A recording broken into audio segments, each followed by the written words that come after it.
அருட்பெருஞ்சோதி அருட்பெருஞ்சோதி தனிப்பெரும் கருணை அருட்பெருஞ்சோதி. எல்லா உயிர்களும் இன்புற்று வாழ்க, வள்ளல் மலரடி வாழ்க வாழ்க, கொல்லா வருதம் குவள எல்லாம் ஓங்குக, நல்லோ நினைத்த நலம் பெறுக, நன்றி நினைத்த எல்லோரும் வாழ்க இசைந்து. உலக மக்களே, அறிவார்ந்த அன்பர்களே, ஆண்மநேய ஒருமைப்பாடுடைய அன்பர்களே, அருட்பெருஞ்சோதி ஆண்டவருடைய திருவிளையாடல்களை பார்த்து கொண்டிருக்கிறோம். அருட்பெருஞ்சோதி ஆண்டவருடைய திருவிளையாடல் இந்த பிரபஞ்சம் தோன்றிய காலத்திலிருந்தே ஏராளமான திருவிளையாடல்கள் நடந்திருந்தாலும் கூட கலியுகத்தினுடைய கடைசி திருவிளையாடல் மிகவும் முக்கியத்துவம் வாய்ந்தது. காரணம், ஏற்கனவே இந்த பிரபஞ்சத்தில் உண்டான 4 யுகங்களிலுமே கிரேத யுகம், திரேத யுகம், துவார யுகம், கலியுகம், இந்த 4 யுகங்களுக்குமே ஆயுள் காலம் உண்டு. கிரேத யுகத்திற்கு 17,28,000 வருடங்களும், திரேத யுகத்திற்கு 12,96,000 வருடங்களும், துவார யுகத்துக்கு 8,64,000 வருடங்களும், அதன் பிறகு கலியுகத்துக்கு பிரம்மனுடைய ஆயுள் காலத்தை கணக்கிட்டு 4,32,000 வருடங்கள் என்று வேதாந்தமும் சித்தாந்தமும் கூறுகின்றன. ஆனால் நமது இறைவன் வல்லப்பமானவர்கள் கலியுகத்திற்கு மொத்தமாகவே 5,000 வருடங்கள் தான் என்று நமக்கு அருளியிருக்கிறார்கள். ஆக 1900 ஆண்டுகளிலே கலியுகம் முடிந்துவிட்டது. இந்த கலியுகத்தினுடைய கடைசி கட்டத்தில் 1823 ஆண்டு அருட்பெருஞ்சோதி ஆண்டவர் தன்னுடைய திருவிளையாடலை தொடங்குகிறார். 30/1/1874 இரவு 12 மணிக்கு தன்னுடைய திருவிளையாடலை முடித்துக் கொள்ளுகிறார். இந்த 1823 ஆண்டிலிருந்து 1874 ஆண்டுகள் வரை 51 ஆண்டுகள் நடந்த திருவிளையாடல்களை 8 ஆண்டுகளாக பிரித்து தனது மகனுக்கு எப்படியெல்லாம் அருளை கொடுத்தார் என்பதை தான் திருவெட்பாவிலிருந்தே நாம் பார்த்து கொண்டிருக்கிறோம். தனது மகனை ஒரு தாயின் வழியாக இந்த பூலோகத்துக்கு வருவிக்க செய்வதற்கு காரணம் என்ன? ஏற்கனவே பிரபஞ்சத்தில் தோன்றிய இந்த 4 யுகங்களிலுமே மார்க்கங்களும் சமயங்களும் மதங்களும் தோன்றிவிட்டன. கிரேத யுகத்திலே கலங்க மார்க்கம், திரேத யுகத்திலே திராபக மார்க்கம், துவார யுகத்திலே நவநீத மார்க்கம், கலியுகத்திலே பஸ்ம மார்க்கம், அதன் பிறகு தசா மார்க்கம், சர்முத்திர மார்க்கம், சக மார்க்கம், சமய மார்க்கம் என்ற மார்க்கங்கள் எல்லாம் தோன்றிவிட்டன. அதேபோல சமயங்களும் தோன்றின. சைவம், வைஷ்ணவம், கௌவாரம், காமாபத்தியம், சாகதம், இப்படி பல சௌரம், இப்படி பல சமயங்களும் தோன்றிவிட்டன. மதங்களும் தோன்றிவிட்டன. சமணம், பௌத்தம், பாசிசம், இந்து, கிறிஸ்துவம், முஸ்லீம், இஸ்லாமியம் போன்ற மதங்களும் தோன்றிவிட்டன. ஆக இந்த மதங்களும் சமயங்களும் மார்க்கங்களும் இந்த 4 யுகங்களிலுமே தோன்றி யுகங்கள் முடிந்தவுடனே இதனுடைய ஆயுள் காலமும் முடிந்துவிட்டது என்பதை வல்லப்பமானவர்கள் திருவெட்பாவிலே நமக்கு தெளிவாக அருளியிருக்கிறார்கள். இது மக்களுக்கு தெரியாமல் பின்பற்றி கொண்டிருக்கிறார்கள் என்பதையும் திருவெட்பாவிலே நமக்கு அருளியிருக்கிறார்கள். அதையும் பார்த்து கொண்டிருக்கிறோம். அப்போ இந்த யுகங்கள் முடிந்த உடனே 1900 ஆண்டு இந்த யுகம் முடிந்த உடனே நமக்கு சதுர யுகம் தோன்றுகிறது. இதை வல்லப்பமானவர்கள் ஒளி யுகம் என்று கூறுவார். அப்போ இந்த சதுர யுகத்திலே இருக்கின்ற மக்களுக்கு, இந்த ஒளி யுகத்திலே வாழ்ந்து கொண்டிருக்கிற மக்களுக்கு ஒரு ஆன்மீக மார்க்கம் வேண்டும். அந்த ஆன்மீக மார்க்கம் சமரசமாக இருக்க வேண்டும். உலக மக்களும் அனைவரும் இந்த மார்க்கத்தை ஏற்றுக்கொண்டு முரண்பாடுகள் இல்லாமல், வேற்றுமைகள் இல்லாமல் எல்லோரும் ஒற்றுமையுடன் இன்புற்று வாழ வேண்டும். அப்படிப்பட்ட ஒரு மார்க்கத்தை அருட்பெருஞ்சோதி ஆண்டவர் உருவாக்கி சமரச சுத்த சன்மார்க்கம் என்ற ஒரு மார்க்கத்தை அருட்பெருஞ்சோதி ஆண்டவர் நிறுவி அதை தன் மகன் கையில் 51 ஆண்டுகள் கழித்து கொடுக்க வேண்டும் என்பதற்காகவே தனது அருளால் பெற்றெடுத்த ஒரு ஆண்மகனை இந்த பூலோகத்திற்கு ஒரு தாயின் வழியாக வருவிக்க செய்தார் அருட்பெருஞ்சோதி ஆண்டவர். இந்த திருவிளையாடலை நாம் தொடர்ந்து பார்த்து கொண்டிருக்கிறோம். இன்று இந்த திருவிளையாடலுடைய பதிவு 275வது பதிவு, எபிசோடு 275 பார்த்துட்டு இருக்கோம். இப்போ இந்த 51 ஆண்டுகளையும் 8 ஆண்டுகளாக பிரித்த பிறகு ஒவ்வொரு 8 ஆண்டுகளிலும் தன் மகனுக்கு எப்படி அருளை கொடுக்கிறார் என்பதை தான் திருவெட்பாவிலிருந்து 1ஆம் திருமுறையிலிருந்து 6ஆம் திருமுறை வரைக்கும் பாடல்களின் மூலமாக பார்த்து கொண்டிருக்கிறோம். அதற்கு முன்னதாக நமது பிள்ளை பெருமானவர்கள் எப்படி வருவிக்க விட்டார் என்பதையும் ஒரு சுருக்கமாக சொல்ல கடமைப்பட்டிருக்கிறேன். ஏற்கனவே நம்ம விரிவாக பார்த்துருக்கோம். ரொம்ப விளக்கமாக பார்த்துருக்கோம். இருந்தாலும் ஒவ்வொரு எபிசோடு வரும்போதும் அந்த சுருக்கத்தை நம்ம சொல்ல வேண்டிய கடமை இருக்கிறது. அப்போ தனது மகனை சமயங்களிலும் மதங்களிலும் மார்க்கங்களிலும் ஈடுபட செய்ய வேண்டும்.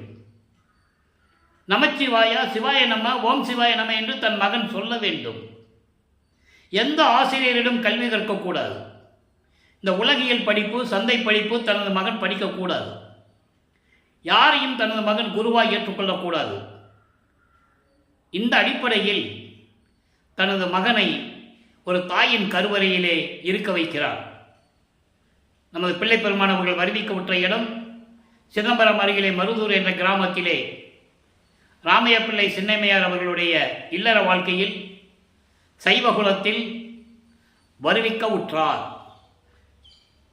அந்த தாயின் கருவறையிலே 10 மாதங்கள் நமது குழந்தை இறைவன் பிள்ளை பெருமான் அவர்கள் இருக்கும்போது அங்கே தந்தையினுடைய திருவிளையாடல், அருப்பரஞ்சனுடைய திருவிளையாடல் எப்படியெல்லாம் நடந்தது என்பதை நாம் தெள்ள தெளிவாக பார்த்துவிட்டோம்.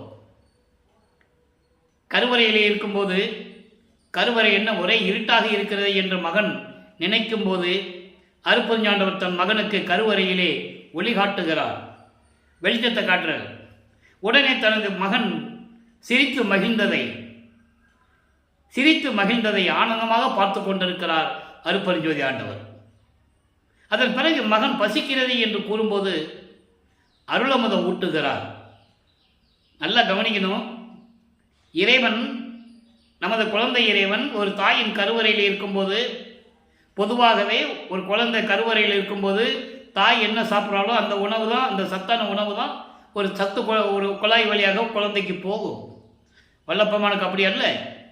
அவர் கருவறையிலே அருள் அமுதம் உண்டவர். அதன் பிறகு உடம்பு புழுக்கமாக இருக்கிறதை, காற்று வரவில்லையே தந்தையை என்று கூறும்போது தனது மகனுக்கு அமுத காற்று வீசியதையும் எப்படியெல்லாம் அங்கே திருவிளையாடல் நடந்தது என்பதையெல்லாம் பார்த்து விட்டோம். அதன் பிறகு 10 மாதம் கழித்து அந்த தாயின் கருவறையிலிருந்து நமது குழந்தை இறைவன் வெளியே வர வேண்டும். நமது குழந்தை இறைவனை, பிள்ளை பெருமானை வரவேற்பதற்கு பிரம்மன், திருமால், ருத்திரன் போன்ற வானவர்களும் முனிவர்களும் ரிஷிகளும் வாழ்த்துவதற்கு காத்து கொண்டிருக்கிறார்கள். நமது பிள்ளை பெருமான் அவர்கள் வருவிக்க உற்றார். இந்த நிலையில் காலங்கள் கடந்து செல்லும்போது 5 மாத காலமாக இருக்கும்போது, 5 மாத குழந்தை இறைவனாக நமது பிள்ளை பெருமான் அவர்கள் இருக்கும்போது சிதம்பரத்திலே ஒரு திருவிழாக்காக எடுத்து செல்லுகிறார்கள். அங்கே எல்லோரும் நடராஜனை பார்த்து வணங்கி கொண்டிருக்க, நமது பிள்ளை பெருமான் அவர்களுக்கு மட்டும், தனது மகனுக்கு மட்டும் அருப்பரஞ்சாண்டவர் வெளியாக காட்டுகிறார்.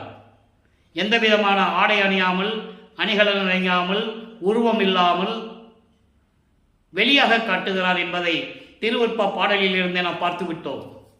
தில்லை தளத்திடையே திரை தூக்க தரிசித்த போது வேய்வகை மேல் காட்டாதே எந்தனக்கே வெளியாய் காட்டிய மெய்வுறவா மெய்ப்பொருளை என்று கூறுவார்.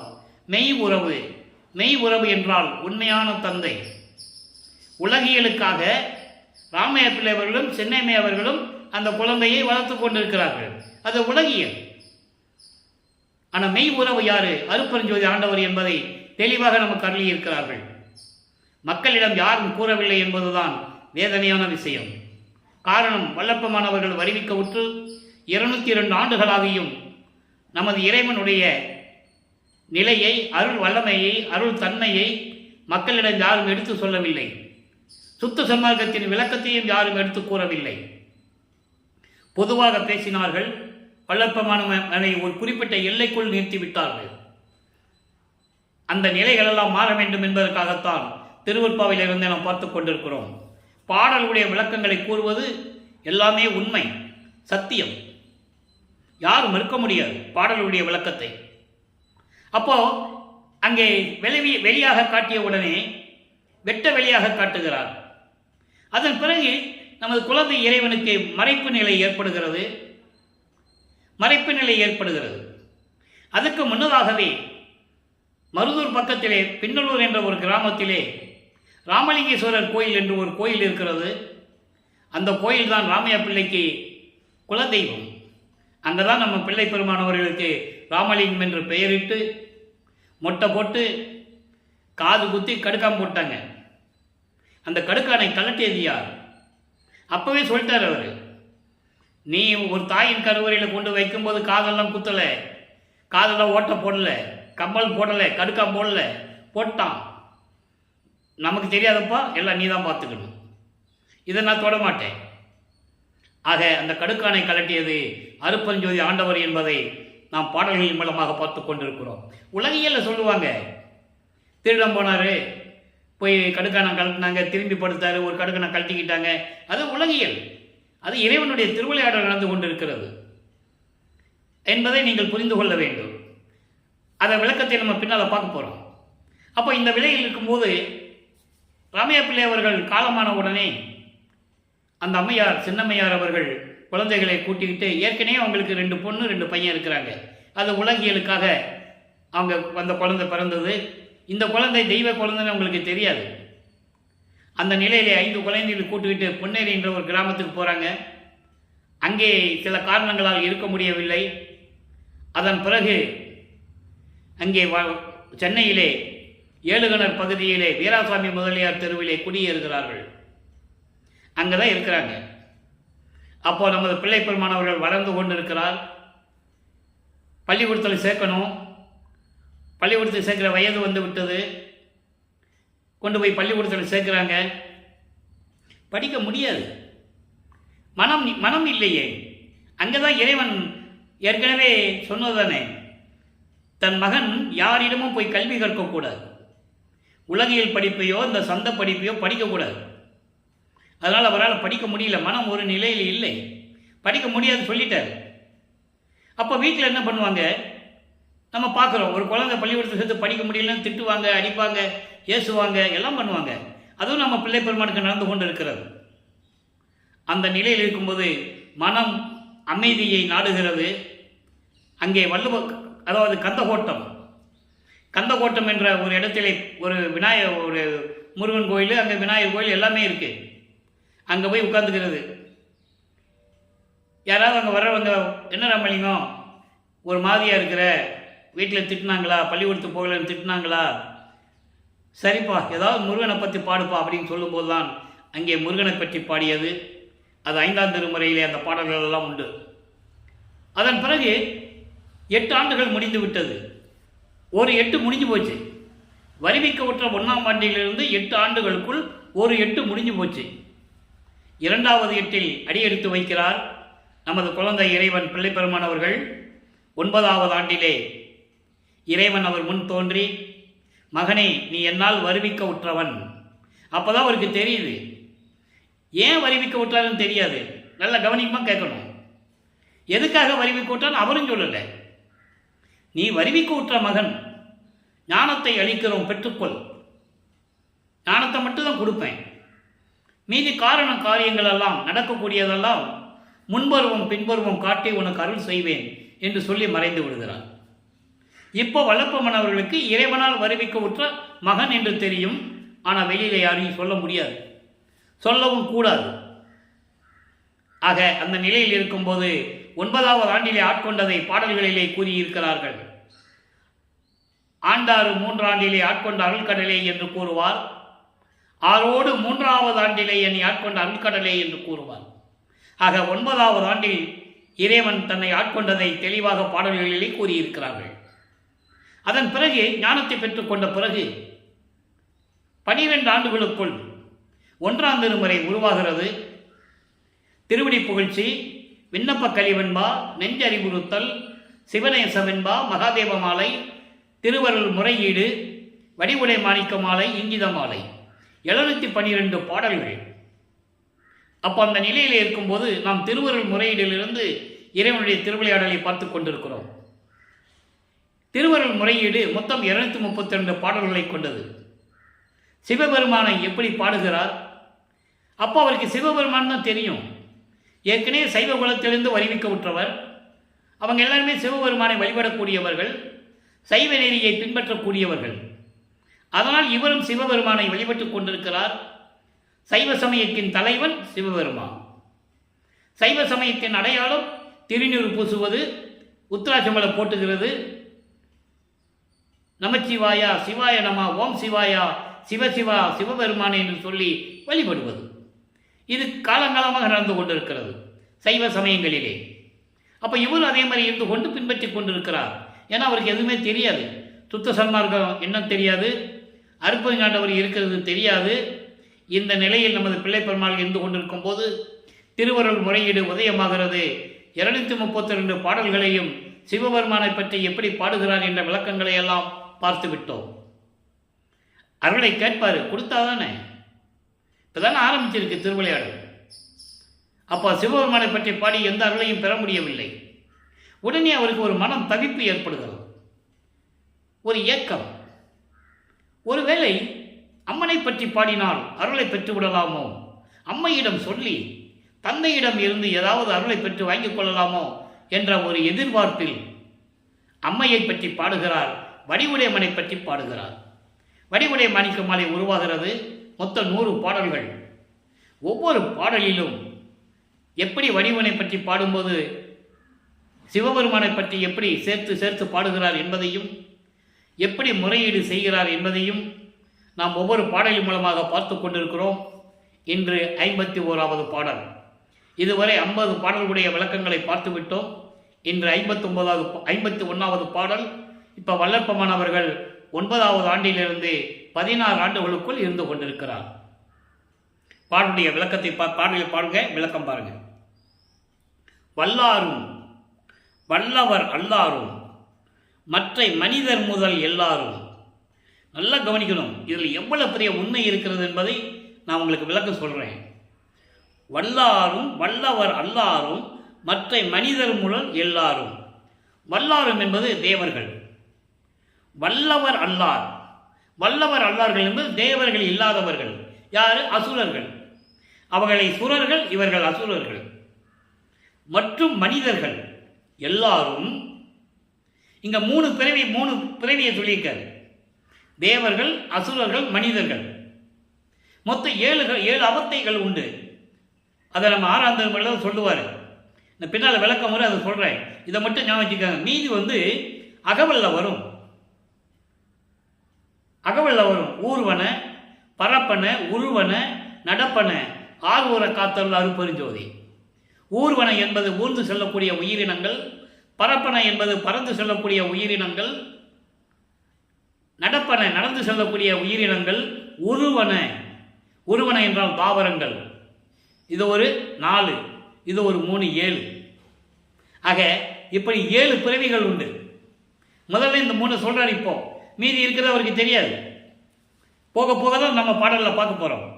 இப்போ தேவர்களும் தேவர்கள் அல்லாத அசுரர்களும் மனிதர்களும் எல்லாரும் நின் செயல் அல்லாது அணுவும் இயக்கி இளரே.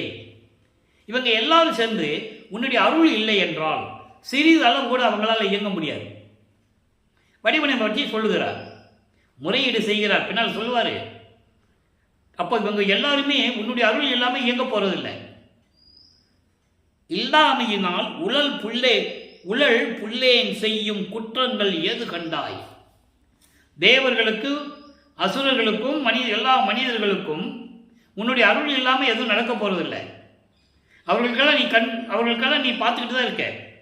அப்பப்போ அவர்களுக்கு தேவையானது கொடுத்துக்கிட்டு இருக்க. இல்லாமையினால், எனக்கு அருள் இல்லை என்ற ஒரே காரணத்தினால் நான் சிவபெருமானால் என் தந்தையினால் வருவிக்க விட்டவன். இப்போ சிவபெருமான் தான் சொல்லுவார். சுத்த சமாஜத்தை பெற்ற பிறகு அங்கே வராது, அங்கே அருட்பெருஞ்சோதி. இப்போ சைவ சமயத்தின் தலைவனை தான் அவர் சொல்லணும், அதான் தெரியும் அவருக்கு. அப்போ இந்த நிலையில் இருக்கும்போது இல்லாமையினால் என்கிட்ட எந்த விதமான அருளும் இல்லை, உன்னையும் வேண்டிக் கொண்டிருக்கிறேன். ஏற்கனவே தந்தையை பற்றி நான் சொல்லியாச்சு, முறையீடு வச்சாச்சு, ஒரு பலனும் இல்லை. இப்படி அருள் இல்லாமையினால் இந்த இழிந்தவன் துன்பப்படும் இந்த சிறியவனின் இழிந்தவன் என்று சொல்லுகிறார். அதான் புல்லேன் என்று சொல்கிறார். ஒரு புல்லுக்கு கூட சமமாக இல்லாதவன், தூசி போன்றவன் நான் செய்யும் குற்றங்கள் ஏது கண்டாய். நான் என்ன தப்பு செஞ்சேன்? என்னை இந்த உலகத்துக்கு வருவிக்க விட்டது யார்? அது என்னுடைய தப்பா? நான் எந்த தப்பும் பண்ணலையே. அப்புறம் ஏன் எனக்கு மட்டும் அருள் கொடுக்க மாட்டேன்றீங்க? அவரும் வர்றதில்லை, சிவபெருமானும் வர்றதில்லை. உங்ககிட்டையும் சொல்லிட்டு இருக்கேன், நீயும் என்னென்ன பேசுறது இல்லை. வார்த்தை திறந்து ஒரு வார்த்தையாவது பேசுறையா? பேசலை. நான் செய்யும் குற்றங்கள் ஏது கண்டாய்? என்ன தப்பு பண்ண நீ நினைச்சிட்டு இருக்க? இதெல்லாம் சரியில்லை சொல்லிட்டு, மல் ஆறு வயல் ஒற்றி நல்லாய், மல்லார் வயல் ஒற்றி, நஞ்சைகளும் சோலைகளும் நீர்நிலைகளும் நிறைந்த அழகு நிறைந்த திருவொற்றியூரிலே இருக்கின்ற என் தெய்வமே, என் தாயே, நல்ல தாயே, வடிவுடை மாணிக்கமே, விரைவில் வந்து எனக்கு அருள்வாயாக. இந்த பூலோகத்தில் இருந்து கொண்டு துன்பப்பட்டு கொண்டிருக்கிறேன். நான் என்ன தவறு செய்தேன்? வருவிக்க விட்டது என் தவறா? இறைவன் தானே வருவிக்க செய்தான். எனக்கு விரைவில் வந்து அருள வேண்டும் என்று சொல்லி முறையிடுகிறார். இப்போ வல்லப்பமானவர்கள் அந்த 12 ஆண்டுகளுக்குள் நமது குழந்தை இறைவன் எப்படியெல்லாம் துன்பப்பட்டார் தெரியுமா? இதையெல்லாம் மக்களிடம் சொல்ல வேண்டும். அப்போதான் வல்லற்பமான் என்பது திரு அருட்பிரகாஷ் வள்ளலார் என்பது மக்களால் அழைக்கப்பட்டவர். உலகியலிலே அவர்கள் குடும்பத்திலே உலகியலிலே இட்ட பெயர் ராமலிங்கம். அருட்பஞ்சாண்டவர் தன் மகனுக்கு இட்ட பெயர் செல்வப்பிள்ளை. இப்படியெல்லாம் நான் துன்பப்பட்டு கொண்டிருக்கிறேனே, விரைவில் வந்து எனக்கு அருள வேண்டும் என்று கூறுகிறார். இப்போ 12 ஆண்டுகளுக்குள் இருந்து கொண்டிருக்கும் போது இந்த முறையீடுகள் எல்லாம் நடந்து கொண்டிருக்கிறது. 13வது ஆண்டில் முதலாக அவர் அந்த ஏழுகணர் பகுதியிலிருந்து, இப்போ அது பேர் வள்ளலார் நகர், நீங்கள் சென்னைக்கு போனால் பார்க்கலாம், அங்கே போய் கேட்டால் சொல்லுவாங்க. வீரசாமி முதலமைச்சரில் வள்ளலார் இருந்த வீடு ஒன்று இருக்குது, அந்த வீடு எங்கே இருக்குன்னு கேட்டால் சொல்லுவாங்க, போய் பார்த்துட்டு வாங்க. ஏன்னால் நமது இறைவன் இருந்த இடம். குழந்தை பருவத்திலிருந்து 32 ஆண்டுகள் வரைக்கும் ஒரே வீட்டில் இருந்தவர். உலகியலுக்காக, அதை நீங்கள் நல்லா புரிஞ்சுக்கணும். அவர் மனிதன் அல்ல, இறைவனுடைய மகன், இறைவனால் வருவிக்க உற்றவர். மக்களோடு உலாவிக் கொண்டிருக்கிறார். அவர் யார் என்று தெரியாமலேயே அந்த நிலையில் இருக்கும்போது திருவொற்றியூர் செல்லுகிறார். தியாகராஜ பெருமானை பற்றி பாடுகிறார். 2ஆம் திருமுறை உருவாகிறது. நான் ஏற்கனவே கூறியது போல 113 பதியங்கள், 1207 பாடல்கள். ஒவ்வொரு பாடலிலும் எப்படியெல்லாம் இறைவனை வேண்டுகிறார் என்பதையும், திருமலை வாயிலிலே சென்று அங்கே மாசிலாமணி என்று எப்படியெல்லாம் பாடினார் என்பதையும், திருவள்ளித்தாயத்திலே வந்து எப்படியெல்லாம் இறைவனை வேண்டினார் என்பதையும் விளக்கங்களை எல்லாம் பார்த்து விட்டோம். இப்போ பதிகம் 27 சிவானந்த 10 4வது பாடலை நல்லா கவனிங்க, அற்புதமாக இருக்கும். இருக்க வா உற உலகமெல்லாம் உய்ய, எடுத்த சேவடிக்கு எல் அளவேனும் உருக்கம் ஒன்றிலே ஓதியனில் பெரியே. இது இந்த 3 வரைக்கும் முதல்ல விளக்கம். அதாவது இருக்க வாவுராய் என்பது உயிர்கள் எல்லாம் வாழ வேண்டும் என்பதற்காக, எல்லா உயிர்களும் இன்புற்று வாழ வேண்டும் என்பதற்காகவும், உலகமெல்லாம் உய்ய, உலகமெல்லாம் எல்லா உலகங்களும் செழிப்போடு இருக்க வேண்டும் என்பதற்காகவும், திருவிளையாடல் செய்வதற்காக உனது திருவடியை எடுத்துக்கொண்டு அருளடனம் செய்து கொண்டிருக்கிறாயே. அப்படிப்பட்ட திருவடிக்கு ஒரு எல் அளவு கூட, சிறிது அளவு கூட என்னால் என் மனம் உருகவில்லை. உருக்கம் ஒன்றிலேனா என் மனம் இறங்கவில்லை. உன்னை பற்றி, உன் திருவடியை பற்றி நான் நினைக்க நேரமில்லை. அந்த தகுதி எனக்கு இல்லை. ஓதியில் பெரியேன். ஓதி என்பது மரம். அந்த ஓதி மரம் எதுக்குமே பயன்படாது. அப்படிப்பட்ட அந்த மரம் போல நின்று கொண்டிருக்கிறேன். உன்னாலே வருவிக்க உற்று இந்த பூலோகத்திலே மக்களோடு மக்களாக உலாவிக் கொண்டு பல துன்பங்களை எல்லாம் சுமந்து கொண்டு ஓதி மரம் போல பயனற்று இருந்து கொண்டிருக்கிறேன். ஒன்மை எய்துதல் வெண்மை மற்ற அன்றே. அதாவது என்னுடைய இந்த அறியாமையினால் மேல்நிலையை அடைய முடியாமல் நான் திகைத்து கொண்டிருக்கிறேன். இந்த உலக வாழ்க்கையில் உலகியலிலே மேன்மை அடைய முடியாமல் என்னுடைய அறியாமையினால் நான் இருந்து கொண்டிருக்கிறேன். தருக்க நின்ற என் தன்மையை நினைக்கில்.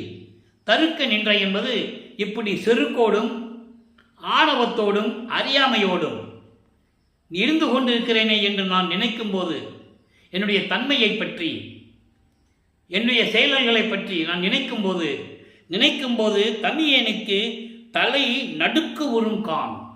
தலை சுத்துது எனக்கு.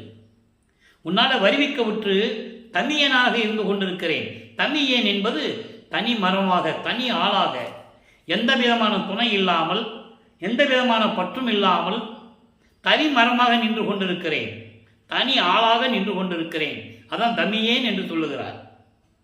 அப்படிப்பட்ட நிலையில் நான் இருந்து கொண்டிருக்கிறேன். இதையெல்லாம் நினைக்கும் போது எனக்கு தலை சுத்துது. நிம்மதி இல்லை, நிம்மதி இல்லை, தலை சுத்துது. திருக்கண் மூன்றிடை ஒற்றி எம்பெருமானை தில்லை ஓங்கிய சிவாந்த தேனே.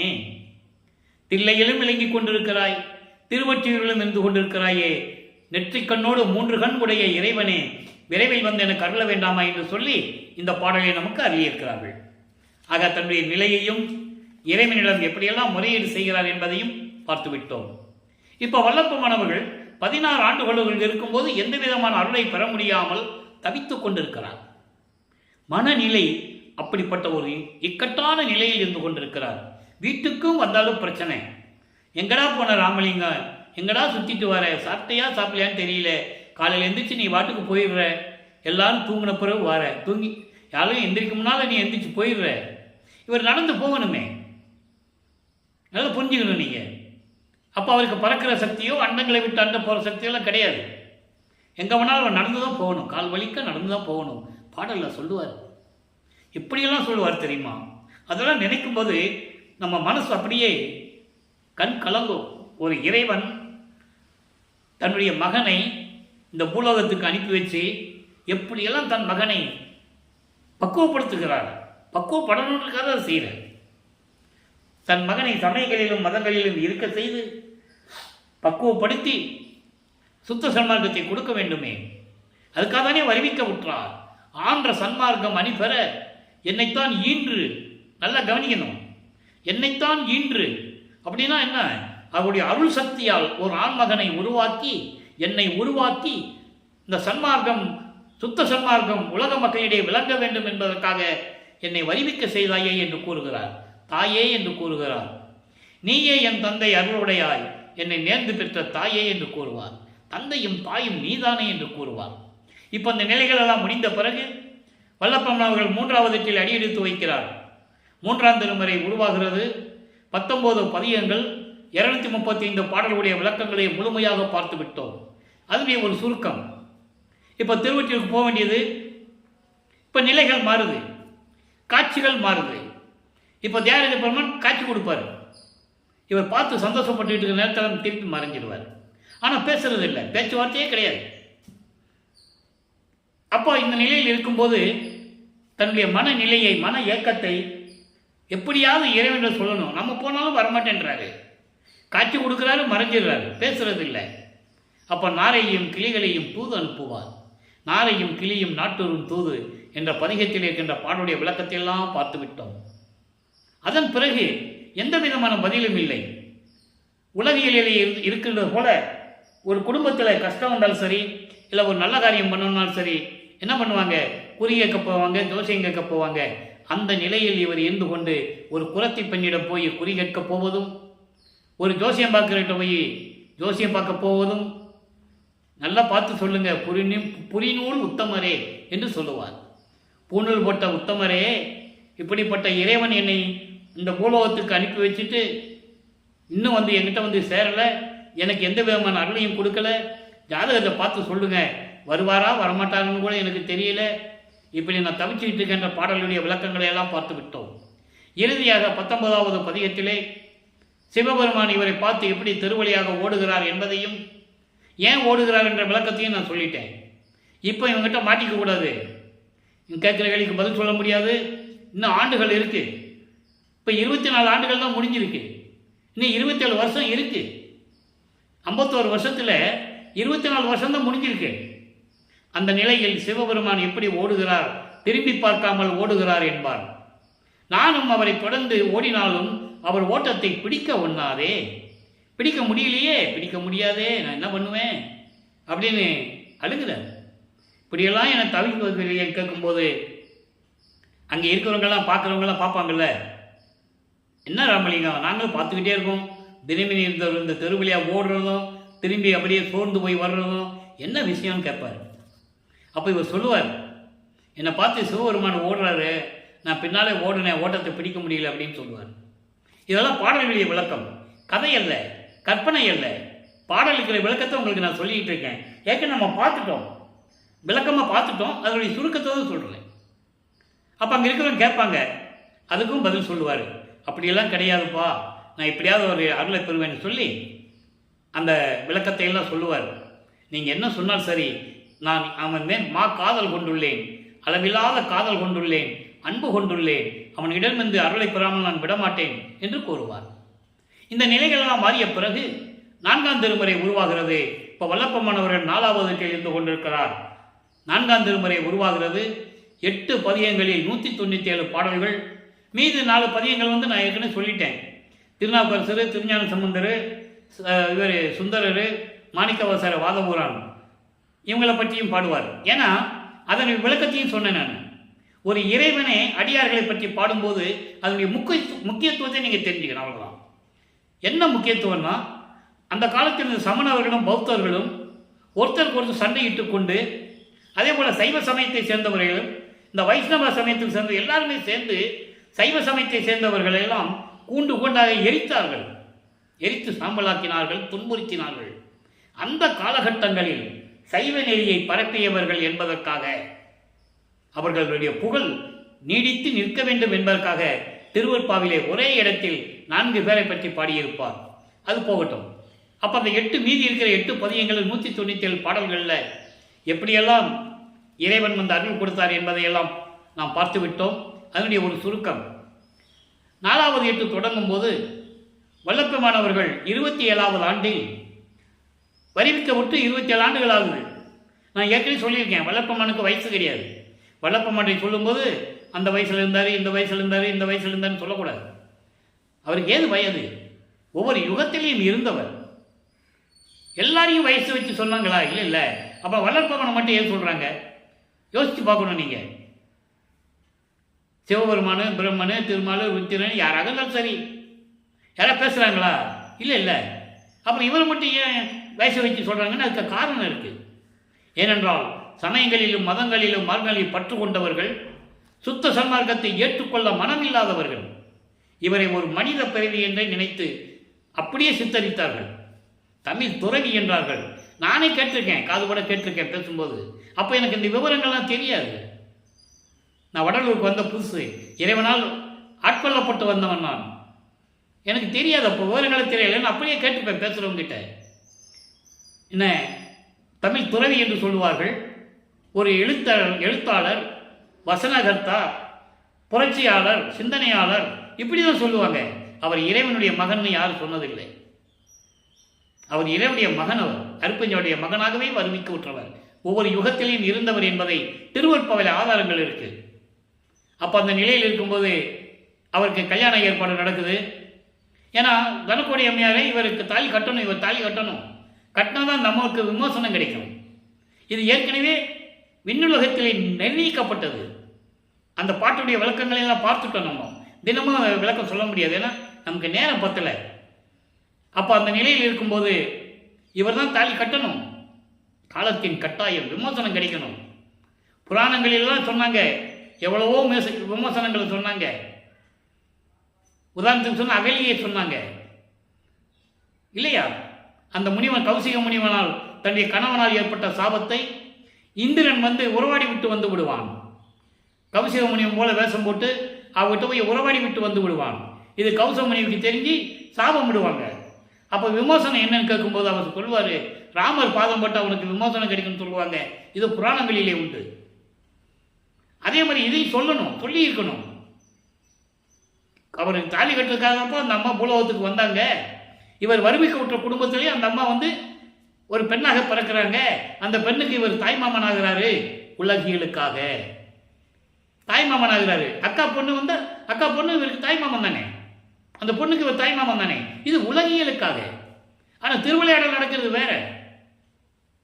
அப்போ தாலி கட்டும் போது அங்கே பார்க்குறாரு, அருப்பஞ்சாண்டவரும் சிவகாமி வள்ளி இல்லைன்னு தெரிஞ்ச உடனே அவர் மனம் எப்படி ஏங்கியது என்பதை திருவருட்பாவிலே கூறப்பட்ட உண்மைகளை எல்லாம் பார்த்து விட்டோம்.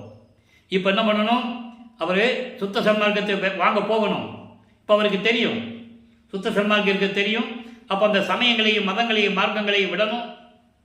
திருநீர் பூசுறதை முதல்ல நிப்பாட்டணும். அது எப்படி பூசுறதை நிப்பாட்டினது பாடல்களில் இருக்குது. அந்த விளக்கத்தையும் நம்ம பார்த்துட்டோம். ஏன்னா சுத்த சன்மார்க்கத்தை கொடுக்க போகிற மகனே, இனிமேல் உனக்கு திருநீர் தேவையில்லை அப்படின்னு சொல்லுவார். இறைவனே சொல்லுவார். சொன்னதை நம்ம பாடலில் இருக்குது, பிரசாத மாலையில் இருக்குது, நம்ம பார்த்துட்டோம். அப்போது இந்த நிலையில் இருக்கும்போது எல்லாத்தையும் விட்டாச்சு. திருநீர் பூசி நிப்பாட்டியாச்சு, உத்தரச மலையை எடுத்து போட்டாச்சு, சமயங்களில் மதங்களில் மார்க்கங்களில் நெறிகள் எல்லாம் விட்டாச்சு, உலகப்பற்றை விட்டாச்சு, வெள்ளாட போட்டாச்சு. வெள்ளை வேசி கட்டி முக்காடு போட்டார். இப்போது நான் எங்கேயும் போக முடியாதுன்னு சொல்லி வீட்டை கதவை பூட்டி உள்ளே உட்காந்துட்டார். மேட்டுக்கூத்தில் மட்டும் கதவு போட்டல அவர், அங்கேயே கதவை பூட்டிட்டார். அதை நீங்கள் தெரிஞ்சுக்கணும். அங்கேயே கதவை பூட்டி தாப்பா போட்டார். அங்கே இனிமேல் நான் எங்கேயும் போக முடியாதுன்னு சொல்லி தாப்பா போட்ட உடனே விண்ணுலகத்திலிருந்து சுத்த சிவஞான வெளியிலிருந்து அருப்பஞ்சாண்டவர் எப்படி தெருவில் நடந்து வந்து இவர் சொல்லுவார் பாட்டில், அருப்பகாச மாலையில் 100 பாட்டில் சொல்லுவார். எனது தந்தை தெருவழியாக நடந்து வந்து, கால்வழிக்க நடந்து வந்து, தெருக்கதவை திறந்து ஒரு கால் உள்ள வச்சு ஒரு கால் வெளியே வச்சு என்னை கூப்பிட்டு அருளை கொடுத்தாருன்னு சொல்லி 100 பாடல்கள் இருக்கிற விளக்கங்களை எல்லாம் பார்த்து விட்டோம்.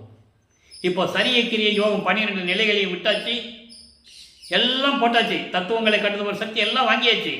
ஏம சித்தியை வாங்கியாச்சு, அதையும் பார்த்துட்டோம். பாடலில் 10 பாடலில் பார்த்துட்டோம். ஏம சித்தியை வாங்கியாச்சு, தத்துவ சித்தியை வாங்கியாச்சு, அண்டங்களை கடந்து போகிற சக்தியை வாங்கியாச்சு, அண்டங்களை எப்படி கடக்கணும் சக்தியை வாங்கியாச்சு. சரிய கிரிய யோகம் 12 நிலைகளையும் விட்டாச்சு. அதை சின்னம்பிடியிலே சொல்லுவார். 6ஆம் திருமுறை சின்னம்படியிலே சொல்லுவார். பன்மார்க்கம் கடந்தேன் என்று சின்னம்படி, 12 மேல் நின்று சின்னம்படி. 12 மேல் நின்றதுன்னா ஞானசரியை 13வது நிலை, அதான் திரையோதச நிலை என்று கூறுவார். ஆக எல்லாத்தையும் விட்டாச்சு. இப்போ தத்துவங்களை கடந்து அந்தங்களை கடந்து பறந்து சென்று கொண்டிருக்கிறார்.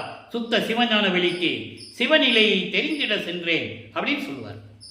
ஆனால் இங்கே இருக்கிறவங்க அவரை பற்றி என்ன சொன்னாங்க? எல்லாமே 202 ஆண்டுகளாக நமது இறைவனை மறைத்து மறைத்து பேசினார்கள். அதான் பெரிய கொடுமை, வேதனை. அவர் சொல்றாரு, நான் இங்கே இல்லை, நான் சென்னையிலேருந்து 33வது ஆண்டில் நான் பறந்து போயிட்டேன் அப்படின்னு சொல்றாரு, சுத்த சன்மார்க்கம் வாங்குறதுக்கு. அப்போ 5வது வீட்டில் என்ன நடந்ததுன்னா நம்ம முழுவதுமாக பாடல் மூலமா பார்த்துட்டோம். பறந்து சென்றுட்டு இருக்கிறாரு. அங்கே தேவர்கள் பிரம்மன் மூலம் எல்லாருமே வெளியே தான் நிற்கணும், உள்ளே போக முடியாது. அங்கே சத்தியஞான சபை இருக்கு. அதே மாதிரி தான் இங்கே வடலூரில் நமது பிள்ளை பெருமானவர்கள் நமக்கு அருளியது. நல்லா புரிஞ்சுக்கணும் நீங்கள். அப்போ முதல் படியில் கூட அவங்களால் கால் எடுத்து வைக்க முடியாது. ஏனென்றால் கொலையும் கொலையும் தவிர்த்தவர்கள் அல்லர் அவர்கள். உயிர்களை கொலை செய்திருக்கிறார்கள். தெளிவாக பாடலில் சொல்லுவார். வருணமா கொலை பாதகன் என்று சொல்லுவார் பிரம்மனை. திருமலையும் சொல்லுவார், நெடுமால் முதல் கடவுள் சமூகத்தோட்டம் 1000 பிள்ளைகள் மாயை ஒடிய நேர் நின்ற கருணை வள்ளல் என இங்கு மறைகள் ஓதுவது உன்னைத்தான் என்றே மகாதேவ மலையில் இருக்கும். ஒவ்வொரு பாடலும் உண்டு. அப்போ மகனை வரவேற்கிறார். வா மகனை, இந்த ஆடைகளை கலைந்து விட்டு, ஏன்னா முக்காடோட தானே போறாரு. எல்லாம் பார்க்குறாங்கல்ல, அண்டங்கள்ல ஒவ்வொரு உலகத்தை கடந்து போகும்போது எல்லா உலகத்திலையும் இவர் பார்க்குறாங்க. அப்போ அங்கே போயிட்டு புனித நீராடி புத்தாடை அணிந்து மங்கள கோலத்துடன் வருவாயாக என் மகனே, உனக்கு 2.5 நாளிகையில் மணிமுடி சூட்ட வேண்டும் என்று சொல்லுகிறார். அதே மாதிரி வந்து அமருகிறார். அங்கே ஒரு இருக்கை இருக்கிறது, சிங்காசனம் ஒரு இருக்கை இருக்கிறது. தன் மகனுக்காக அலங்கரிக்கப்பட்ட இருக்கை. பாடல்ல தெளிவாக சொல்லுவார், யாரும் மறுக்க முடியாது. அதனால்தான் இவ்வளவு இறைவனுடைய தயவாலையும் இறைவனுடைய அருளை பெற்றதனால்தான் என்னால் விளக்கம் தெளிவாக சொல்ல முடியும். அப்போ அமர வைத்து, இந்த மகனை சுத்த சன்மார்க்கத்தை பெற்றுக்கொள், இனிமேல் இது உன்மார்க்கம், இதற்காகத்தானே நான் உன்னை பூலோகத்திற்கு வருவிக்க செய்தேன். அங்க சொல்றாரு, பெற்றுக்கொள், இனிமேல் இது உன்மார்க்கம், சாகா கல்வியை கற்றுத்தருகிறேன், கற்றுக்கொள். சாகா கல்வியை கற்றுத்தராரு. ஏமசித்தி, சாகா கல்வி, தத்துவங்களை நிகரம் செய்தல், கடவுள் நிலை அறிந்து அம்மையமாதல். கடவுள் நிலை அறிந்து அம்மையமாதல் தான் மேட்டுக்குப்பை போன பிறகு. இப்போ 3 வாங்கியாச்சு.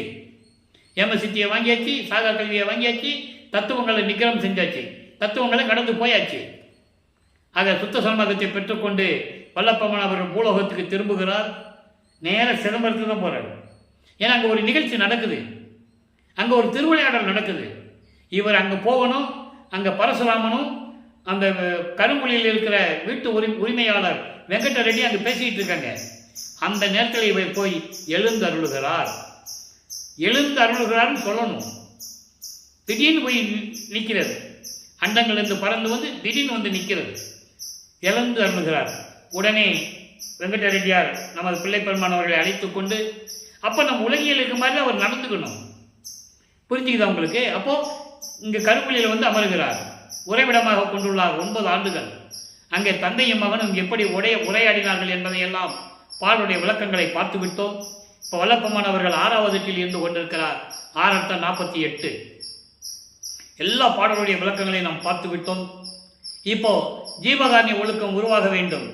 இந்த பிரபஞ்சத்தில் ஜீவகாருண்ய ஒழுக்கம் என்றால் என்ன என்று உலக மக்களுக்கு தெரியப்படுத்த வேண்டும். பசி, பிணி, தாகம், இச்சை, எளிமை, பயம், கொலை. இது பசியும் கொலையும் பரஜீவகாருண்யம், மீதெல்லாம் அபரஜீவகாருண்யம். இதை ஏன் உலக மக்களுக்கு தெரியப்படுத்த வேண்டும்? அதுதான் சுத்த சன்மார்க்கத்துடைய நெறி. அப்போ பசியை போக்க வேண்டும் என்றால் ஒரு தர்மசாலை இருக்க வேண்டும். பார்வதி ஒரு மக்களிடம் ஏற்கனவே நமது பிள்ளை பெருமாள் பேசியபடி அந்த இடத்தை வாங்கி கொண்டு 23/5/1867 ஆண்டு ஒரே நாளிலே தர்மசாலையை நிறுவி அன்றே அணை அடுப்பை மூட்டி உணவை சமைத்து பசியோடு வருகின்றவர்களுக்கு பசியை நீக்கி கொண்டிருக்கிறார் நமது இறைவன் வல்லப்பெருமான் அவர்கள். 1869 ஆண்டு அங்கே ஒரு திருவிளையாடல். ஏற்கனவே நான் சொன்னது போல ஆறுமுக நாவலார் தொடுத்த வழக்கிற்கு நமது பிள்ளை பெருமான் அவர்கள் அங்கே எழுந்தருளுகிறார்கள். விவாதம் நடக்கிறது. நீதிபதிக்கு காட்சி கொடுக்கிறார். நீதிபதி மிரண்டு போய் எந்திரிச்சு நிற்கிறாரு. எல்லாம் எந்திரிச்சு நிற்கிறாங்க. விளக்கம் கேட்கப்படுகிறது.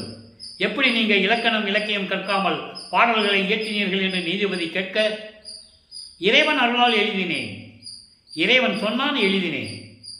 அப்போ கூட அவர் இறைவனுடைய மகன் நான் தான் அருப்பஞ்சாண்டார் ஆக போறேன்னு சொல்லலை. நல்லா கேட்டுக்கணும். ஏன்னா இன்னும் ஆண்டுகள் பாக்கி இருக்கு.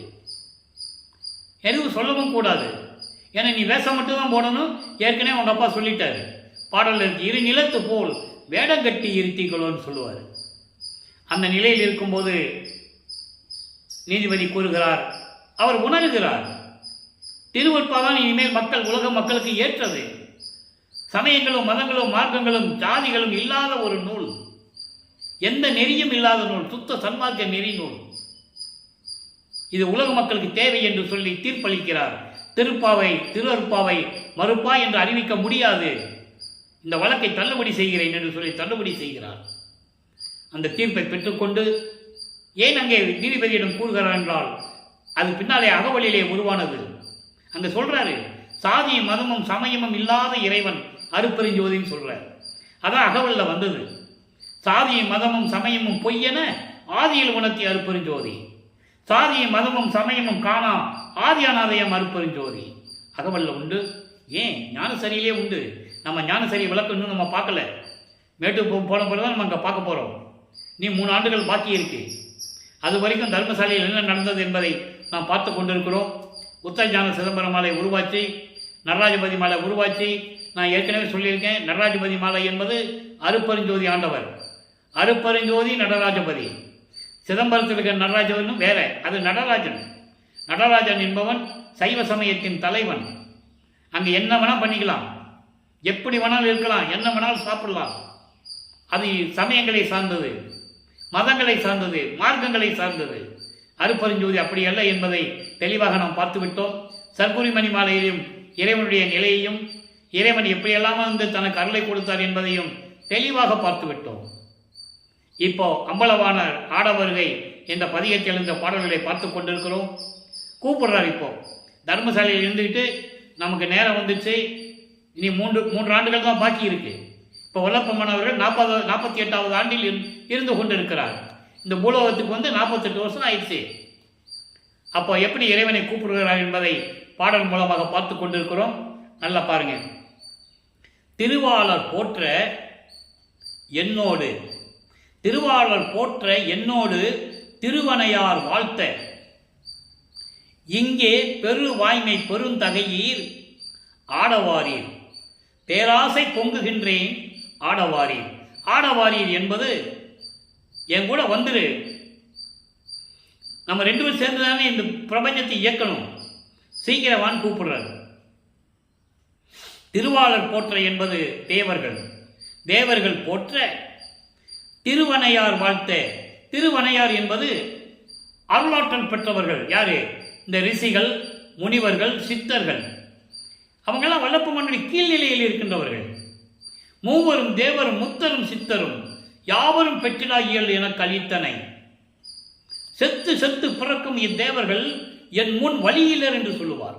இவங்கெல்லாம் எனக்கு சமமே கிடையாது, எனக்கு நிகரானவர்கள் இல்லை என்று கூறுவார். அதான் இங்க சொல்றாரு. தேவர்கள் போற்ற, ரிஷிகளும் முனிவர்களும் வாழ்த்த, என்னோடு ஆடவாரீர். எங்க கூப்பிடுறாரு? தர்மசாலையில் நின்றுட்டு கூப்பிடுறாரு. தர்மசாலையும் கருங்குழியும் எப்படிப்பட்ட இடம் தெரியுமா? யார் சொன்னது மக்கள்கிட்ட? தர்மசாலைன்னு என்ன சொன்னாங்க? சோறு போட சொன்னாங்க, சோறு போடுறாங்க தான் சொன்னாங்க. அது மட்டுமா நடந்ததுங்க? சோறு மட்டுமா போடுற இடம் அது? தந்தையும் மகனும் கொஞ்சம் குழாவிய இடம். அதை நீங்க மனசுல வச்சுக்கணும். இறைவனும் அருப்பஞ்சாண்டவரும் தன் மகனும் நமது பிள்ளை பெருமானவர்களும் கொஞ்சம் குழாவிய இடம். சோறு மட்டும் போடல, அது ஒரு பகுதி. ஜீவகாரண்யத்தில், ஜீவ ஒழுக்கத்தில் ஒரு பகுதி அது இருந்து. அதுதான் கடவுள் வழிபாடு என்று சொல்லுவதற்காகத்தான் ஜீவகாரண்ய ஒழுக்கத்தை உருவாக்கினார். சும்மா கோயிலுக்கு போயிட்டு அர்ச்சனை பண்ணிட்டு அபிஷேகத்துக்கு காசை கொடுத்துக்கிட்டு வெட்டியா செலவு பணத்தை செலவு பண்ணிட்டு இருக்கீங்களே, அதெல்லாம் தேவையில்லை. நம்ம சத்தியஞான சபையிலேயோ கருங்குழியிலேயோ மருதூர்லேயோ மேட்டுக்குப்பத்திலேயோ எல்லாம் அர்ச்சனை கிடையாது, அபிஷேகம் கிடையாது, புரோக்கர் கிடையாது, எந்த விதமான இதுவும் கிடையாது. போக வேண்டியது ஜோதியை பார்த்து வழங்க வேண்டியது, அருப்பெருஞ்சோதி அருப்பெருஞ்சோதி தனிப்பெருங்கனி அருப்பெருஞ்சு மகாமந்திரத்தை சொல்ல வேண்டியது. அதுக்கு நம்ம கிட்ட இருக்க ஒரே ஒரு தகுதி வேணும். மாமிசம் சாப்பிடக்கூடாது, அசைவ உணவுகளை சாப்பிடக்கூடாது, எந்த உயிரையும் மனதார கொல்லக்கூடாது. ஒரு எறும்பு கூட கண்ணுக்கு தெரியாம எவ்வளவோ மிதிபடுது, அது இறைவன் மன்னிக்கக்கூடிய செயல். கண்ணுக்கு தெரிஞ்சு செய்யக்கூடாது. அப்ப அந்த நிலையில் இருக்கும்போது கூப்பிடுறாரு, பேராசை பொங்குகின்றேன், உருவாகி ஓங்குகின்றேன். உருவாகி அருப்பெருஞ்சோதியாகி, அருப்பெருஞ்சோதியாகி விளங்குகின்றீர். உத்தமரே, இது தருணம். உத்தமரே என்பது சுத்த சன்மார்க்கத்தின் தலைவனே, இதுதான் நல்ல நேரம். வந்துடு. மின்னுல சேர்ந்து என்ன பண்ணிட்டு இருக்க? சிவகாமி வள்ளியோட எங்க அம்மாவோட சேர்ந்துட்டு நீ என்ன பண்ணிட்டு இருக்கிற? இங்க வா, அம்மாவை கூப்பிட்டு வந்துரு. 3 பேர் இங்கே இருப்போன்னு கூப்பிடுவார். பாடல் இருக்கு. நீங்க பேசக்கூடிய ஒவ்வொரு வரியின் விளக்கமும் திருவருட்பாவில் இருக்கின்ற பாடலுடைய விளக்கங்கள். அது எந்த விதமான மாற்று கருத்து கிடையாது, யாரும் மறுக்கவும் முடியாது, ஆதாரங்கள் உண்டு. அங்க இருந்துட்டு என்ன பண்றீங்க? வந்துரு. அம்மாவும் அப்பாவும் நீ தனியா இருக்கிற, பிள்ளை நான் தனியா இங்கே இருக்கிறேன், 3 பேரும் ஒரே இடத்துல இருக்கோம், நீ தர்மசாலைக்கு வந்துடு முதல்ல அப்படின்னு கூப்பிடுவார். கூட்ட பிறகு சொல்வாருங்க, இருவாணர் ஏத்தி நின்றீர். இருவாணர் என்பது இருவாணர், பிரம்மனும் திருமாலும் வணங்கக்கூடிய இறைவனே.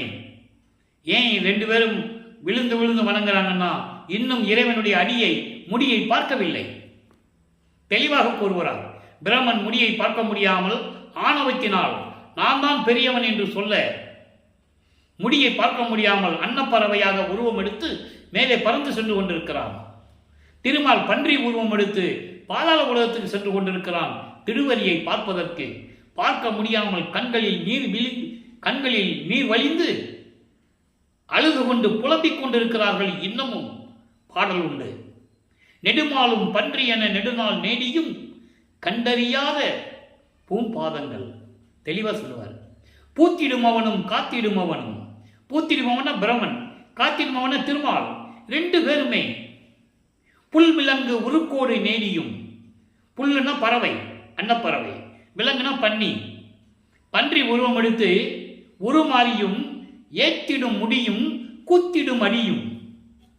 திருவிளையாடல் செய்யக்கூடிய உனது திருவடியையும் உன்னுடைய ஒப்பற்ற முடியையும் இன்னும் காண்கில, இன்னும் பார்க்கலையா? அதான் இங்க சொல்றாரு, இருவாணர் ஏத்த நின்றீர். பிரம்மனும் திருமாலும் வணங்கிக் கொண்டிருக்கிறார்கள் உன்னை, என்னுடைய நாயகரே ஆடவாரீர். வந்திருப்பா, உன் பிள்ளை நான் தனியாக தானே இருக்கிறேன், எத்தனை நாளைக்கு உன்னையும் அம்மாவையும் பிரிஞ்சு நான் இருக்கிறது, அம்மாவும் கூப்பிட்டு வந்துரு, நம்ம 3 பேர் இனிமேல் பூலோகத்திலே இருப்போம், அங்கே வேண்டாம் சொல்லுவார். விரிப்பிலேன் மாலையன் பதவி வேண்டி கொல் என விளிம்பினும் கொல்லேன்னு சொல்லுவார். அந்த உலகங்கள்லாம் எனக்கு எதுக்கு, என் மக்கள் என்னை விட்டு ஒரு கண நிமிஷம் கூட இருக்க மாட்டார்கள் இனிமே, இது என் உலகம்.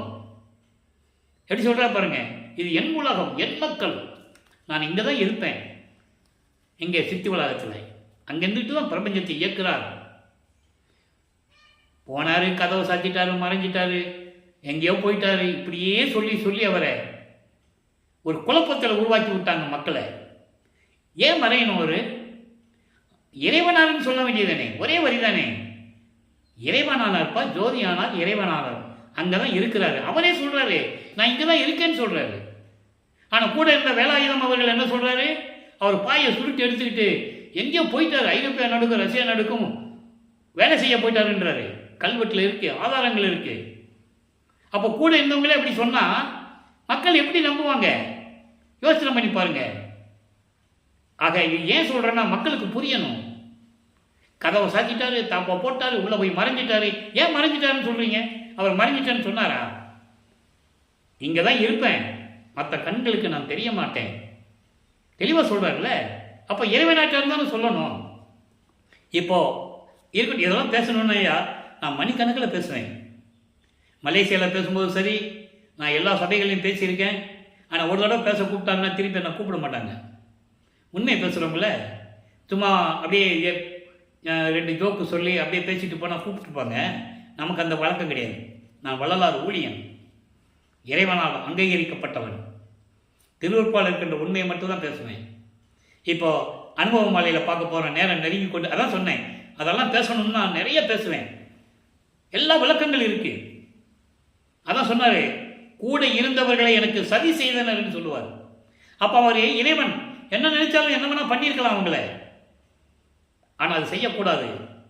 இயற்கை உண்மையின் விளக்கமாக இருக்க வேண்டும். இயற்கைக்கு புறம்பாக எதுவும் நடக்கக்கூடாது.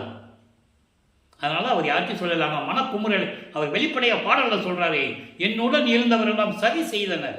பாடல் உண்டு, யாரும் மறுக்க முடியாது. அப்போ எவ்வளவு வேதனையில் அவர் சொல்லியிருக்கணும். நம்ம ஒரு இறைவனாகவே வந்திருக்கோம், அவங்களால ஏற்றுக்க முடியலையே, ஒத்துக்க முடியலையே. கூட இருந்துகிட்டே ஜாதிகளையும் சமயங்களையும் பற்று கொண்டவர்கள், முதலியார் என்று, பிள்ளையார் என்று, பிள்ளை என்று, ஐயர் என்று, கவுண்டர் என்று, இப்படியெல்லாம் பேர்களின் பின்னால் ஜாதி பெயரை போட்டுக் கொண்டிருந்தவர்கள். நல்லா புரிஞ்சுக்கணும் நீங்க. அதை நினைச்சு அவர் மனசு எப்படி வேதனைப்பட்டது என்பதை பாடலிலே கூறுகிறார். இதெல்லாம் உலக மக்களுக்கு தெரியப்படுத்தணும். இப்போ அனுபவ மலையில் என்ன சொல்றார் பாருங்க. 147வது பதிகம் 6ஆம் திருமுறை அனுபவ மலை 51வது பாடல். அரசு வருகின்றது. நான் ஏற்கனவே சொல்லியிருக்கேன், தன்னை மனைவியாகவும் இறைவனை கணவனாகவும் உள்ளத்தை தோழியாகவும் வர்ணனை செய்து மனதிடம் சொல்லுவது போல, தோழியிடம் சொல்லுவது போல உலக மக்களுக்கு தெரிவிக்கிறார். நல்லா கவனிச்சுக்கிட்டே வாங்க. அரசு வருகின்றது என்றே அறைகின்றேன். அரசு வருகின்றது, அரசன் என்ன? மன்னர்.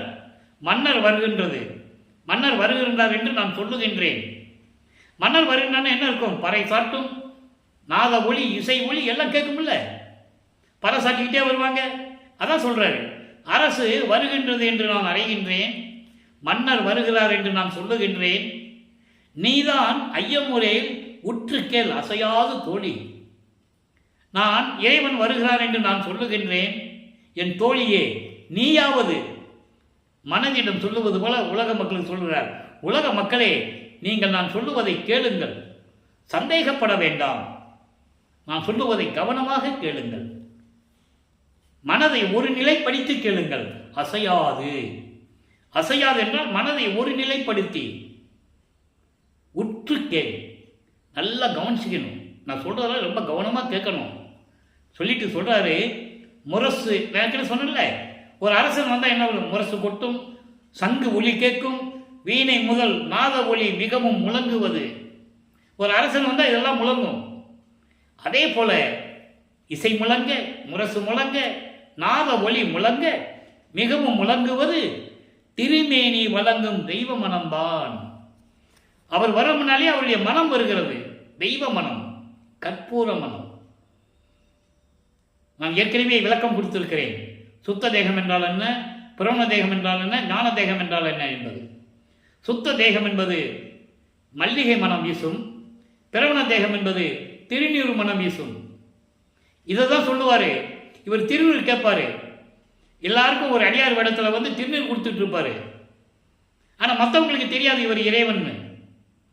நம்ம பிள்ளை பெருமான போய் திருநீர் கேட்பார். அவர் சிரிச்சுக்கிட்டே சொல்லுவார், மகனே இதெல்லாம் வேண்டாம், என்கிட்ட ஏற்கனவே உனக்கு அந்த தேகத்தையே கொடுத்துட்டேன், உன் தேகத்தை உற்றுப்பார், உனக்கு பிரவண தேகத்தை கொடுத்துருக்கிறேன், உனக்கு எதுக்கு திருநீர், உனக்கு தான் சுத்த சன்மார்க்கம் கொடுக்க போகிறேனே. அப்படி சிரிச்சுக்கிட்டே சொல்லுவார். அந்த பாடலில் இருக்கும், என் தந்தை எனக்கு நான் கேட்க சிரித்துக்கிட்டே சொன்ன, முகம் மலர்ந்து சொன்னார், இனிமேல் அது உனக்கு தேவையில்லை மகனே என்று சொல்லி செல்லு மணப்பூ கொடுத்தார். செல்லு மணப்பூ என்பது பிரவண தேகத்திற்குரியது. அப்போ அந்த நிலையில் இருக்கும்போது இப்படியெல்லாம் மனம் வீசுகிறது, விரச எங்கும் வீசுவது. அதாவது எல்லா இடத்துலையும் அந்த மனம் பரவி இருக்கிறது, எல்லா இடத்துலையும் பரவி இருக்கிறது. உன் மூக்கை வச்சு மோந்து பாரு, உறிஞ்சி பாரு, மூக்கை வச்சு உறிஞ்சி பாரு.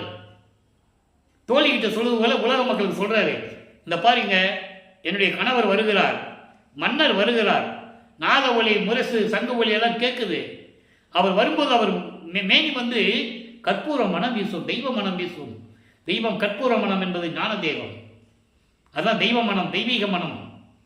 அப்படி அந்த மனம் வீசும்போது நீங்க மோந்து பாருங்க, அதாவது மூக்க உறிஞ்சி பாரு, எங்கும் வீசுகிறது, விரைவி எங்கும் வீசுவது, எல்லா இடத்திலும் மனம் வீசிக்கொண்டு இருக்கிறது. அடுத்து சொல்றாரு பாருங்க, வீதி எல்லாம் அருள் ஜோதி விளங்குவது காண்க. வீதி எல்லாம் என்பது உலகமெல்லாம். வீதி என்பது தெரு கிடையாது, நல்லா புரிஞ்சுக்கணும் நீங்க. அதேமாரி சாலை என்பது, தர்மசாலை என்பது சோறு போடுறதுக்கு மட்டும் தர்மசாலை அல்ல. தர்மசாலை என்பது சுத்த சன்மார்க்க நெறி கொண்ட சாலை. இந்த விளக்கம் புரிஞ்சுக்கணும் நீங்க. புரிஞ்சாதான் உங்களுக்கு, இந்த விளக்கம் புரிஞ்சாதான் இறைவன் யாருன்னு தெரியும். தர்மசாலை சாப்பாடு போடுறது ரைட், அது ஒரு விளக்கம். ஆனால் தர்மசாலை என்பது சுத்த சன்மார்க்க நெறி கொண்ட ஒரு இடம். அதனால் வீதி என்பது உலகம். வீதி எல்லாம் உலகமெல்லாம் அருள்ஜோதி விளங்குவது காண்க. உலகமெல்லாம் அருள்ஜோதி விளங்குவது காண்க. இனிமேல் உலகமெல்லாம் சுத்த சன்மார்க்கத்தில் இருப்பதை நீங்கள் பார்க்க போகிறீர்கள். நல்லா பார்த்துக்கிட்டே வாங்கன்னு சொல்றார். படிப்படியாக இனிமேல் இந்த உலகமெல்லாம் சுத்த சன்மார்க்கத்தில் இருக்க போகிறது, விளங்க போகிறது என்று சொல்லுகிறார். அடுத்து சொல்லுவார் பாருங்க, பரசி பரசி எதிர்கொள்ளுதும். பரசி எதிர்கொள்ளுதும் அப்படி என்றால் நாமெல்லாம் வணங்கி எதிர்கொள்ள வேண்டும். மன்னன் வருகிறார், இறைவன் வருகிறார், நம்ம என்ன செய்யணும்? வணங்கி எதிர்கொண்டு செல்ல வேண்டும். அப்ப எதிர்க்க போகும்போது வெறுங்கையை வீசிட்டு போக முடியுமா? நாம் கற்பூர விளக்கு பரிந்து எடுத்து, கற்பூர விளக்கு, அதான் சொன்னேனே கற்பூர மனம், அதான் கற்பூர விளக்கு என்று சொல்லுகிறார். அந்த கற்பூர விளக்கு எடுத்து போனால் கற்பூர மனம் வீசும். அந்த கற்பூர மனம் பரிந்து எடுத்து பணிவுடன், மிகவும் பணிவுடன், அன்புடன் எடுத்துக்கொண்டு என்னுடன் வருக. உலக மக்களை பார்த்து கூப்பிடுற, உலக மக்களை என் கூட வாங்க. மன்னர் வருகிறார், இறைவன் வருகிறார். வரும்போது அவருடைய தெய்வ மனம் வீசும். நீங்களாம் நல்லா பார்க்கலாம். அந்த மனம் உங்கள் மூக்கு நோசியிலே, மூக்கிலே உங்களுக்கு தெரியும். அப்படிப்பட்ட இறைவன் வரும்போது நீங்க என்னோட வாங்க. அப்படின்னா கற்பூர விளக்கு எடுத்துட்டு வரணும்னு என்ன அர்த்தம்? சுத்த சன்மார்க்கத்தை ஏற்றுக்கொண்டு வர வேண்டும். கற்பூர விளக்குனா விளக்கு ஏற்றிட்டு வர சொன்னாரா? குத்து விளக்கு ஏற்றிட்டு எல்லாம் கொண்டு வர சொன்னாரா? இல்லை. அப்படின்னா என்ன அர்த்தம்? சுத்த சன்மார்க்கத்தை ஏற்றுக்கொண்டு என்னுடன் வருக. அதான் சொல்றாரு, சுத்த சன்மார்க்கத்தை எடுத்துக்கொண்டு பரிந்து எடுத்து என்னுடன் வருக. ரொம்ப அன்போடு, உள்ளன்போடு என்னுடன் வருக. தெரிந்து எடுத்து மகிழ்ந்தேன். என்ன வார்த்தை தெரியுமா அது? தெரிந்து எடுத்து மகிழ்ந்தேன். தெரிந்து எடுத்து மகிழ்ந்தேன். மன நிறைவோடு, மகிழ்ச்சியோடு, எந்த விதமான முரண்பாடுகள் இல்லாமல் சுத்த சன்மார்க்கத்தை முழு மனதாக ஏற்றுக்கொண்டு என்னுடன் வாருங்கள். என்ன அழகா சொல்றார் தெரியுமா உலக மக்களை? ஏனென்றால் உலக மக்கள் எல்லாம் மரணமில்லா பெருவாழ்வில் வாழ வேண்டுமே. அதான் ஞானசரியில சொன்னாரு, நினைந்து நினைந்து உணர்ந்து உணர்ந்து இறைவனை எப்படி கூப்பிட சொல்றாரு?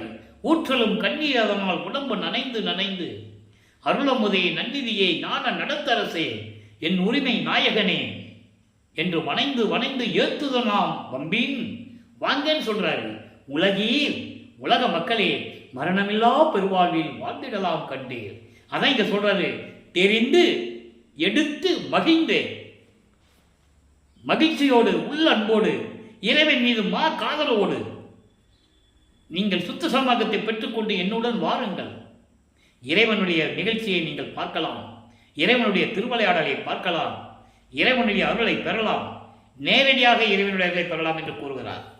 எனவே மக்களே, இன்று நாம் பார்த்த திருவிளையாடல் பதிவில் எல்லா விளக்கமும் உங்களுக்கு விளங்கி இருக்கும் என்று நான் கருதுகிறேன். ஒவ்வொரு நாளும் பார்த்து கொண்டிருக்கிறோம்.